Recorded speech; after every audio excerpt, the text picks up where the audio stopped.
I'm out here at Tsugawa Nursery. I'm with Brian.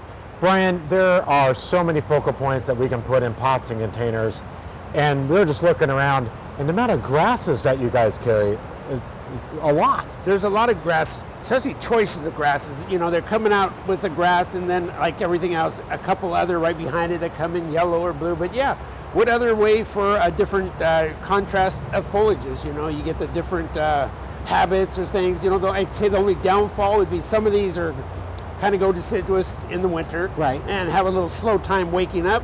But there are a lot of evergreen grasses, and there's a lot of choices that come with. But what better way, especially summertime? I think to me it just has that kind of a cooling effect. You know, kind of looks right. Really nice. And when you're doing like containers, it really does make a focal point. It does. You know, like so starting around here, you know, you have this cordyline, which is this electric color. It is. You know, I think a lot of it, just like the phormiums or anything else, they have like a backlight. You know, like in the sun hits it just right, it kind of illuminates. Or I mean, some of these, especially the cordylines, like you're saying, there's probably got to be about 10 different varieties of that. Right. So they come in every color, but most of them are central stock, that like a palm-like Right. habit. And then you have some, you know, some lower ones like in the bright goldens, right, like some of the carrots. Yep, 12 inches on up. You know, there's a couple at really small, but you know, right at say 9 to 12 inches creates a nice little tuft or bigger.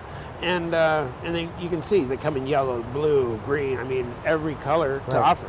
And the nice thing about the carrots is they are evergreen; they'll stay in there year All round. the carrots, yes, that's pretty. And then you have some like the papyrus, yes, grasses like that make a really big statement, like this one here, which is King Tut. King Tut, yes, I and believe then, that's. And then baby Tut in front of it.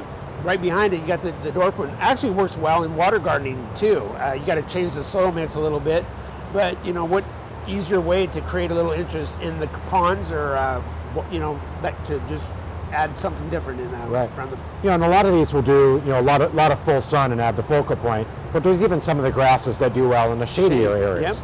Yep. Like this guy here. Which one's that? That's the Hackanoclas, or the forest grasses. Yep. Yep, they will. They again, there's probably 3, 4, and more different varieties of that.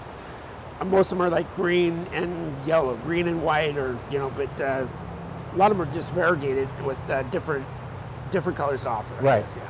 So you get shady areas, and then you have back. You know, you talked about the phormiums, which are going to get much larger. So if you have a bigger space, and those also come in an array of colors. They do have, I don't know how many different ones, but yes, there's many different ones. Now, some of those are kind of partially, you know, the phormiums, the King Tuts. You may need to select wisely. You may have to protect for the winter. Right. But yeah, what easier way to do it when they're in a container? You can move them in and out. Right. You know, so then when you're doing your containers, you have your focal point like this, and with an array of colors and so many different annuals and bedding plants and other perennials you can go with it, you can really kind of tailor your color choices and color combinations. That's when the fun begins. You know, you can just fill it in with all your favorite color coordinations of your liking. So you don't just have to have flowers. You can have something that focal point like this. Grasses work well with everything, I think. Right. So if you're looking for a great selection of grasses, you know, something different to put in your pots and containers, you know, come out to Tsugawa Nursery, visit Brian and his staff, and try something new and different this year.